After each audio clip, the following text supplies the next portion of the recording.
we did not inherit a large backlog of projects. So a lot of our projects are starting from scratch.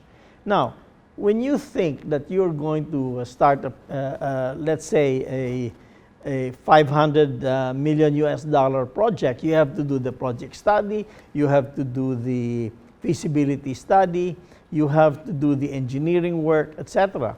But our pipeline of projects right now is quite robust. No groundwork had been done for the railway projects to the south. No groundwork had been done for the railway projects in Mindanao.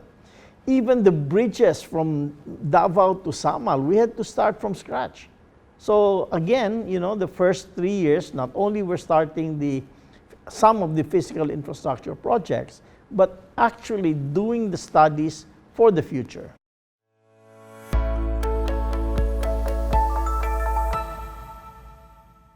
We were able to identify our 10-point economic program early on. We are focused on delivering on those programs, and we have so far been quite successful. And the key of that, two keys in that program are increasing our ability to finance our infrastructure program, and we have done that. The first part of our tax reform program was very successful, and we've hit all the targets and in fact exceeded them in relation to lowering personal income tax to 99% of our workers and raising taxes from the sin taxes that we have raised, as well as the gasoline taxes, the fuel taxes that we have done. So we are able to finance around 20% of the costs of our infrastructure. And we have also been fortunate that two of our large neighbors have committed $9 billion apiece, US dollars apiece, for official development assistance infrastructure. And South Korea has also committed $1 billion.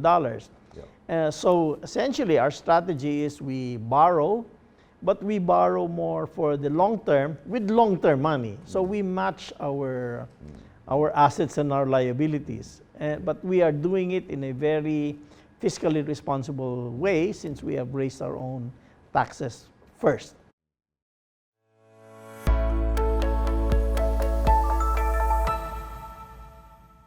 Unfortunately, our copper deposits are in the middle of populated areas. And, we have a very big copper deposit in southern Philippines. Problem is there are a lot of people around. So it's really how to make sure that mining is done responsibly and that it doesn't damage the environment to the detriment of the people. That is the basic serious issue there. It is a big challenge to make sure that the process is safe and clean.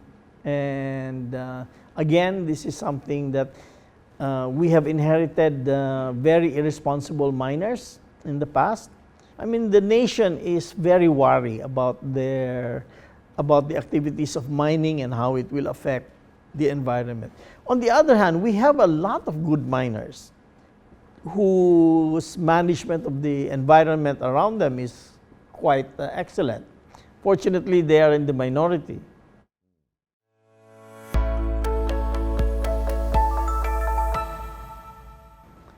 Gambling is illegal in mainland China. That's right. Most of the Pogo gamblers here, I understand, the majority of them are coming from mainland China. Although China approves gambling in Macau, I think they try to discourage it there. Now, if your main market is already telling you it's illegal here and that you might be fostering or enabling illegal activities in their country, I think that's a signal to you that maybe, they might shut off the tap. Not us. If the main source of the funds is already telling you that they don't like it, I think you better listen. We have to look at it realistically. Is this a sustainable activity? Not because of us, but because of the source of the income.